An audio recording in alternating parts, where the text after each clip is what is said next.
خد الفكره واعمليها بكره. احلى طواجن دي ولا ايه؟ والله ما في احلى من قلوبكم ولا من وجودكم في حياتي. ربنا يحفظكم ويخليكم ليا يا رب.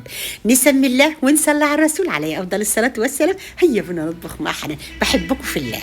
تعالوا اما ندخل نشوف الطاجن الجميل اللي حنونه عملته ده بكل سهوله وبكل سلاسه. وايه الجمال ده؟ معلقه زيت واحده، طيب في حله او في وok كده صغننه، ومعلقه توم مهروسه، وطماطم فرماها او جاهزه عندك. ده كيلو الا ربع طماطم مغلي واللي انا مجهزاه مفرزه، بسهل عليا الدنيا.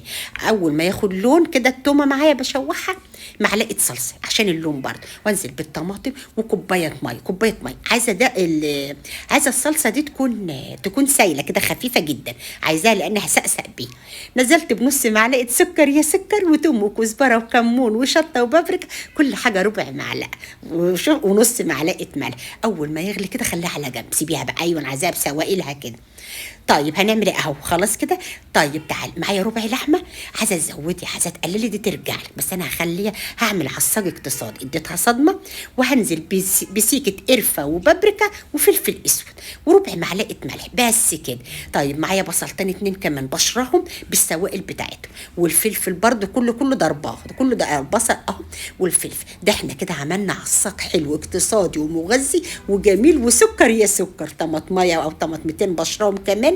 وسيبي بقى السوائل دي كلها تجف كده معايا، يبقى معانا عصاك حلو. معايا بتنجان 2 كيلو، كيلو ونص على حسب الكميه، مش هنختلف.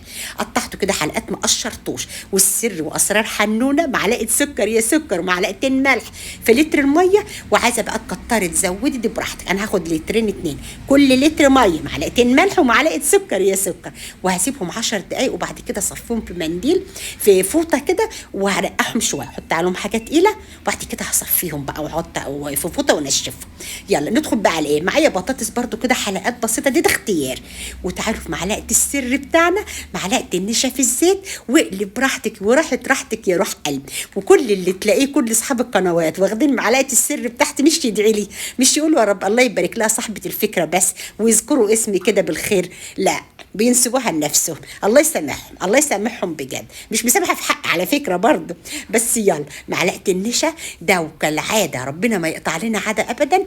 تقلي بتنجان، تقلي بطاطس، تقلي اللي تقليه، تقلي فراخ راحتك. تمام تمام. طيب معايا بتنجان اهو، قلت البتنجان.